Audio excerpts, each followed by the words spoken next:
Alright, so getting ready for day 3 of this bar training. It's a pretty good workout. I'm excited to be going back. I am feeling...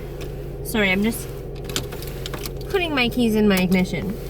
I'm feeling much stronger than I have in the last little while. And I've been doing a lot more driving lately, and I forgot how much I miss driving, but I also am reminded of the kind of driving I prefer.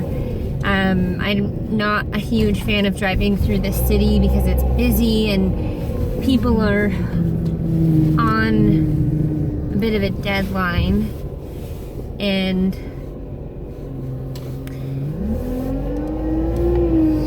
so, yeah, people are on a little bit of a deadline, or a lot of bit of a deadline, when you're driving through the city. As I'm driving to Burlington, I'm reminded of that a lot. And that's one of the reasons I was happy to move back to Durham region. This is a little bit calmer, a little bit quieter, and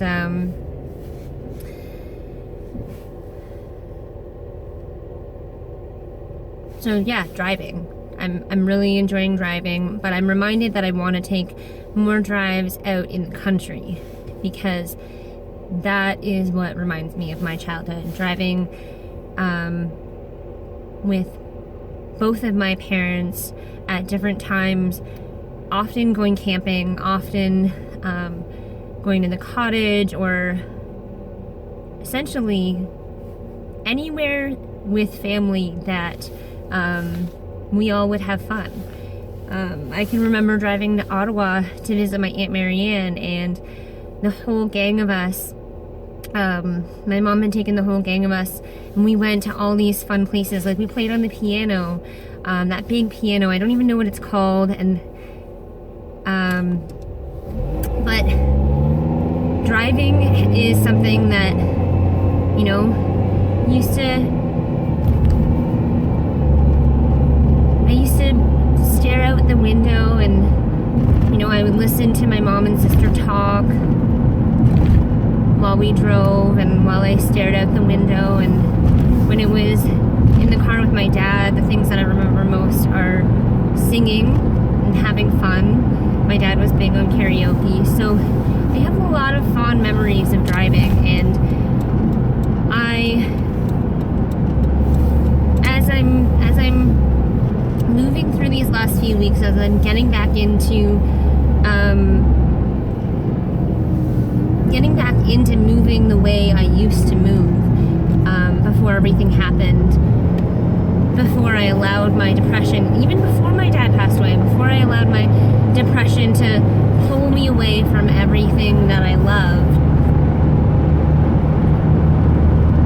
I'm reminding myself that I have a choice.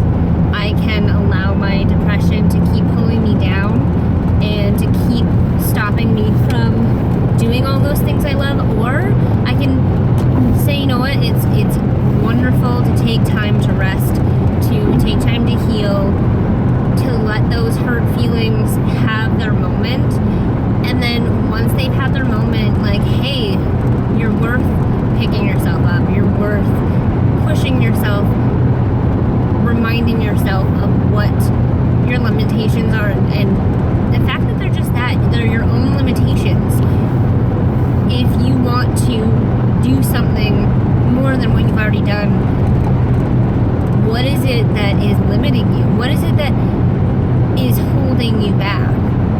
And allowing yourself to be reflective and do that little bit of searching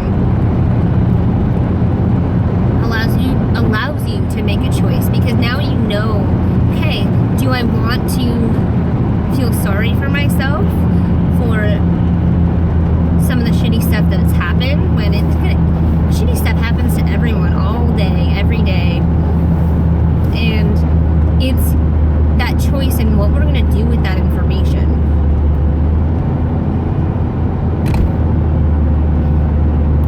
We can take that information and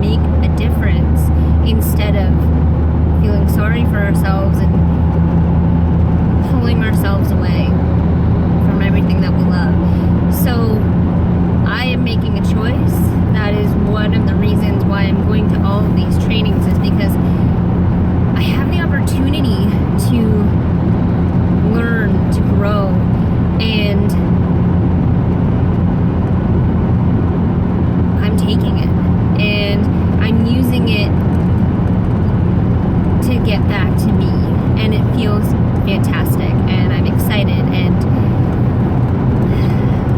you know, even though right now financially things are tight, I know that with the 2 gyms that have hired me, I know that I'm going to get a lot of opportunity to teach and to share the new stuff that I brought on, like Zumba Strong, like this different side of bar, this strength side of bar,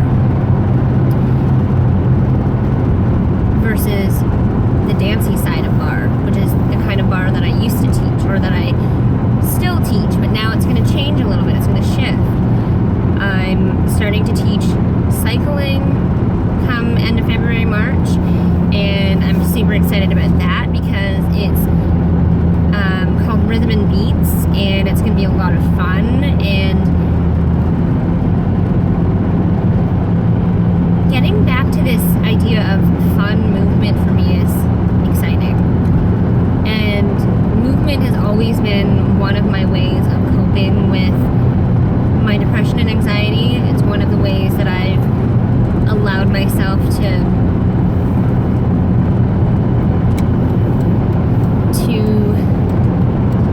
push my limitations and reflect, and it's really fun and exciting to get back into that artsy, reflective movement side of myself. I've been around the house dancing a little bit more, and that's really exciting. And with this training, even though I'm really sore this weekend and not really feeling up for any extra movement, I'm excited for the week to come to go to my Zumba Strong classes with my instructor, my master trainer, and to practice my bar, like my new bar skills, and to incorporate them into the way I've already been teaching. And I'm excited to turn on the music at home and just get into movement. And it's really exciting to feel this energy shift, because over the last couple months or even longer, I felt so heavy, I felt so dark, I felt so defeated. And now I feel strong, I feel like smiling, I feel like eating, I have my appetite back, and it's really great. And I'm actually doing pretty well at incorporating healthier foods, not just making sure that I'm eating, but eating healthy. And I woke up to put my lunch together today, and I reminded myself, or I opened the fridge and was reminded that I had support. And opening the fridge and seeing all these cut up fruits and veggies packed away, ready for me to take for lunch,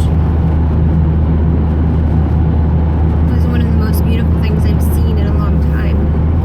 And it's not that other things aren't amazing, but the fact that the one thing I need help with lately is making sure that I eat healthier and making sure that I'm eating in general. I opened the fridge to see that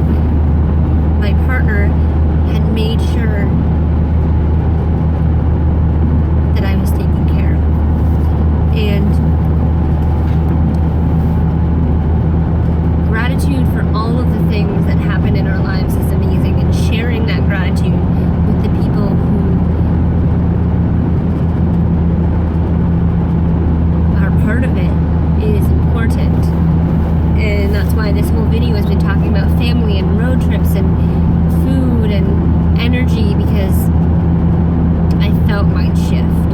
And I think it's important to share that, because we all can have that. We all can have that energy shift if we have the awareness of what we're going through, and we allow ourselves to be kind to ourselves with what we're going through, treat ourselves the way we want to be treated and the way we want other people to be treated. You know, if you're expecting your partner or your friend to say, hey, everything's going to be okay, why not say that to yourself? Why not be your own cheerleader? Why not be your own caregiver? Everything you want to hear from other people, write those things down, you know? Make a list. And then make those your affirmations. Make those your reminders of how awesome you are, of why you deserve to hear those things, because you deserve to hear them from yourself too.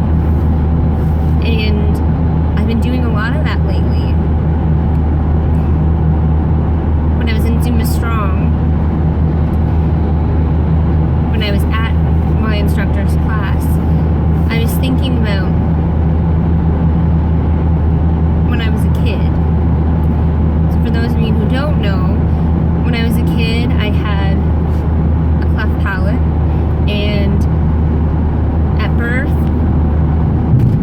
my mom noticed it, made sure I got the surgery that I needed, because I didn't have a uvula, and I wasn't breathing 100% properly, I wasn't eating properly, and as I grew, it was supposed to grow with me, and it didn't quite work the way they had expected, and so I had this nasally voice, and kids made fun of me for this like high-pitched nasally voice, and it was awful. And as I'm in my Zumba Strong class, this is what I'm reminded of. And Zumba Strong has a component of martial arts, and so as I'm doing my uppercuts, as I'm punching, as I'm moving, I'm thinking of this energy, and it's there, and you know, you want to push back, you want to fight back when things like that happen to you.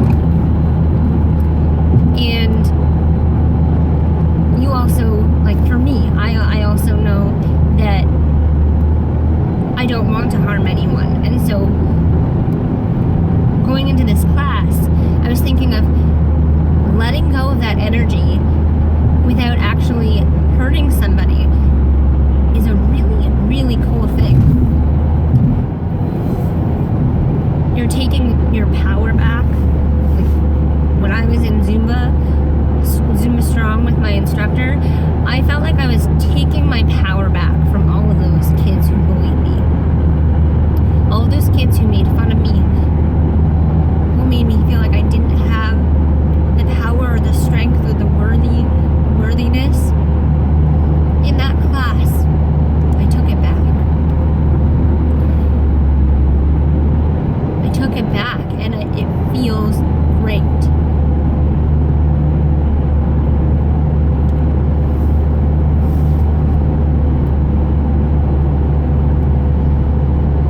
Working out is like my therapy. And growing up, I didn't fully grasp that. I did a little bit, but I didn't fully grasp it. But being away from it for so long, and now diving back in, it really is my therapy. So whatever it is that you need to do, if it's not movement, I totally get it, but movement for most people, I would say movement for everyone, it gets that energy flowing, it gets the energy moving, and it gets you unstuck.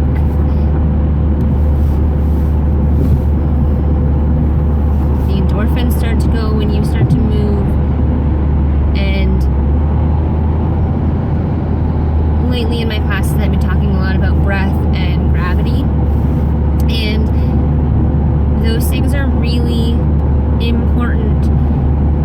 our lives, and they're two things that we don't give enough awareness to. So I've been talking about them a lot in class, and as we breathe in, we feel the energy of our breath kind of lifting us towards the sky. We feel the expansion in our chest, we feel a little bit taller, and then I get everyone on their exhale to focus on gravity, to feel the pull down of gravity towards the earth. And having this awareness of these forces on us all day, every day, these energy patterns, is really powerful, because you're like, oh man, my breath kind of lifts me up and it makes me feel almost like I'm floating, and then gravity pulls me back down and says, hey, like, dream all you want, set goals all you want, but you're here now in this moment. So stay here, be present, be aware of what you're feeling, right? And that awareness is really cool. And I've been reading Judgment Detox lately by Gabby Bernstein, and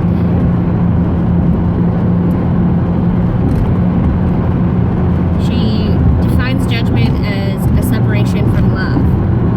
And so as I'm bringing awareness to all these forces on my body, all these things that are happening in my life, the separation from love. So as I'm thinking about all the stuff that's going on in my life,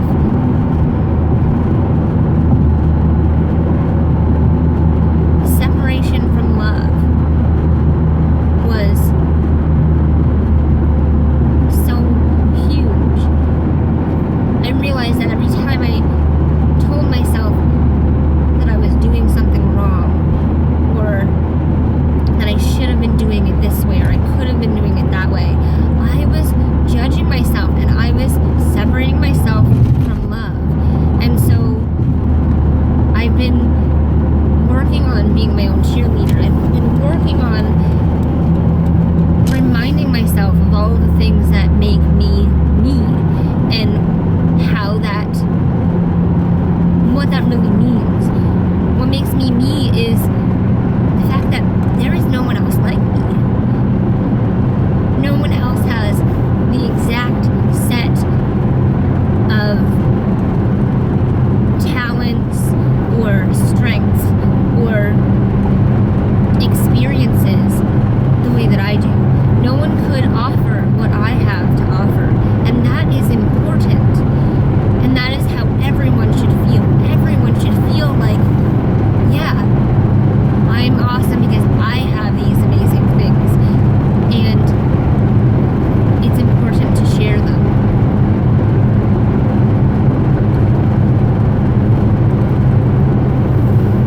So I've been going through memories and books, and I've been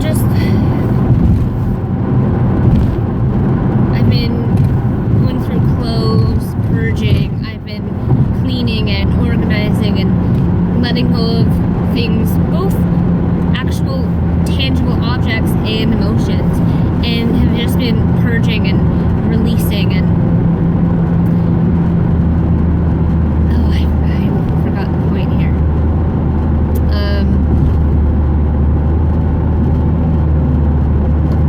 That's okay, it'll come back.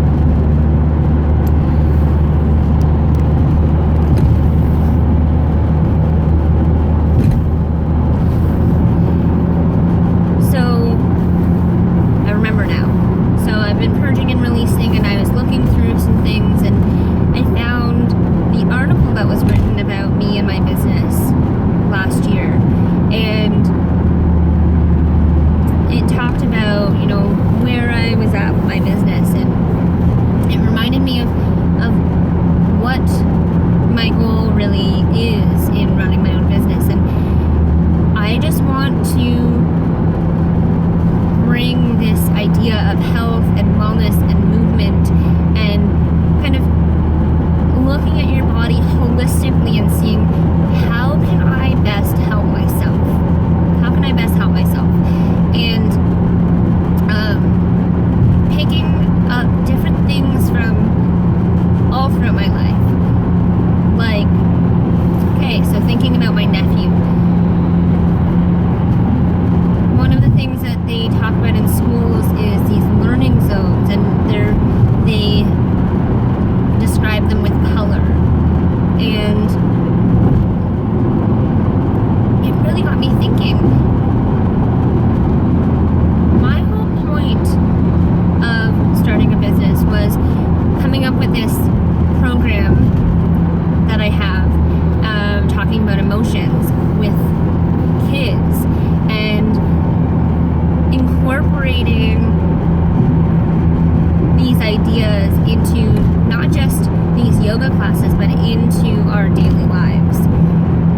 So in my programs, I'm always starting off classes with my kids with some kind of activity that gets them thinking. And the more we get people in general, young, old, the more we get people thinking about how they're feeling instead of just brushing past them, instead of just ignoring what's hard to deal with, getting people to identify with those hard to cope with feelings and expressing them however it needs to be expressed. So some people it's, going to boxing. For some people it's dance. For some people it's talking. For some people it is doing crafts, coloring.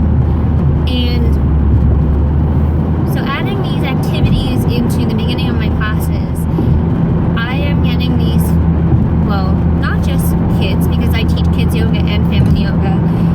I get these people to acknowledge and bring awareness to some of the other things that are going on in the rest of their lives that relates to this movement that we're doing together in class. And incorporating the philosophy of yoga into